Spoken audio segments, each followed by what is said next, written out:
ಸರ್ಕಾರದಿಂದ ಸಿಗುವ ಸವಲತ್ತುಗಳನ್ನು ನೇರವಾಗಿ ರೈತರಿಗೆ ಸಿಗುವಂತೆ ಮಾಡಲು ಕೃಷಿಕ ಸಮಾಜ ಸೇತುವೆಯಾಗಿ ಕೆಲಸ ಮಾಡಿದರೆ ಕೃಷಿಕರ ಅಭಿವೃದ್ಧಿಗೆ ಸಹಕಾರಿಯಾಗುತ್ತದೆ ಎಂದು ವಿಧಾನ ಪರಿಷತ್ ಸದಸ್ಯ ಮಂಜುನಾಥ್ ಭಂಡಾರಿ ಹೇಳಿದರು. ಬಿಸಿ ರೋಡಿನಲ್ಲಿ ತಾಲೂಕು ಕೃಷಿಕ ಸಮಾಜ ಬಂಟ್ವಾಳ ಇದರ ನೂತನವಾಗಿ ನಿರ್ಮಾಣಗೊಂಡಿರುವ ಕೃಷಿಕ ಸಮಾಜ ಭವನದ ಉದ್ಘಾಟನಾ ಸಮಾರಂಭದ ಸಭಾ ಕಾರ್ಯಕ್ರಮ ಉದ್ಘಾಟಿಸಿ ಅವರು ಮಾತನಾಡಿದರು. ಕೃಷಿಕ ಸಮಾಜ ಭವನವನ್ನ ಮಾಜಿ ಸಚಿವ ಬಿ ರಮಾನಾಥ ರೈ ಉದ್ಘಾಟಿಸಿದರು.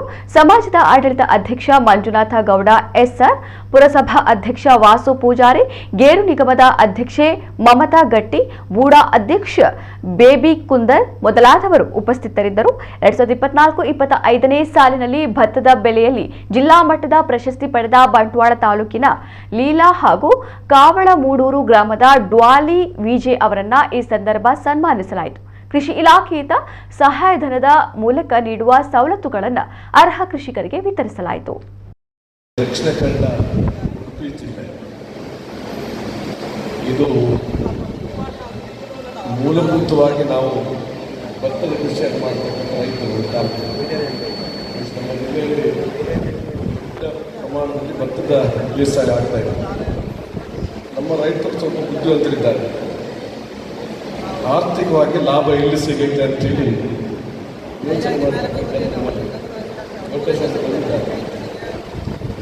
ಭತ್ತದ ಕೃಷಿಯಿಂದ ನಮಗೇನು ಅನುಕೂಲ ಆಗುವುದಿಲ್ಲ, ತೋಟಗಾರಿಕೆ ನಾವು ಕೃಷಿಯನ್ನು ಮಾಡಿದ್ರೆ ನಮಗೆ ಅನುಕೂಲ ಆಗುತ್ತೆ ಅಂತೇಳಿ ನಾವು ಮುಖ್ಯವಾಗಿ ಇಲ್ಲಿ ನಾವು ಪ್ರಧಾನವಾಗಿ ಈಗ ಕೃಷಿ ಏನು ಅಂತಂದರೆ ತೋಟ, ಅಡಿಕೆ ಬೇಸಾಯವನ್ನು ನಾವು ಹೆಚ್ಚಿಕೊಂಡು ನನ್ನ ನೋಡಿದಾಗ ಅಂತ ಹೇಳಿದ್ರೆ ಒಂದು ಸೇತುವೆ ಎಷ್ಟು ಪ್ರಾಮುಖ್ಯತೆಯೋ ಅದೇ ರೀತಿ ಒಂದು ಕೃಷಿಕ ಸಮಾಜವು ಅಷ್ಟೇ ಮುಖ್ಯವಾಗಿದೆ.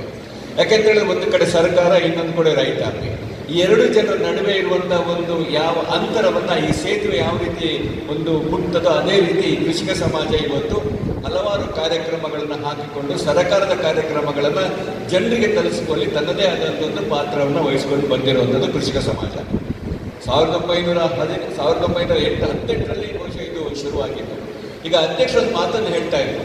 ಇದನ್ನು ಯಾರಪ್ಪ ಅಂತ ಹೇಳಿದ್ರೆ ಬಸವರಾಜೇಶ್ವರ ಅಧ್ಯಕ್ಷ ಆದಂಥ ಸಮಯದಲ್ಲಿ ಇದಕ್ಕೆ ತನ್ನದೇ ಆದಂಥ ಒಂದು ಮಾನದಂಡದ ಮೂಲಕ ಒಂದು ಮುಂದೆ ಬಂತು. ಅವರು ಮಾತನ್ನು ಹೇಳ್ತಾ ಇದ್ರು, ಕೃಷಿಕ ಸಮಾಜದ ಭವನವನ್ನು ಕಟ್ಟಬೇಕು ಅಂತ ಹೇಳಿದಾಗ ತನ್ನ ಸ್ವಂತ ಆಸ್ತಿಯನ್ನು ಅಡ ಇಟ್ಟು ಅಂತ ಹೇಳಿದ್ರೆ ಬ್ಯಾಂಕಿಂದ ಲೋನ್ ತಗೊಂಡು ಈ ಕಟ್ಟಡವನ್ನು ಅವ್ರು ಕಟ್ತಾ ಇದ್ರಂತೆ.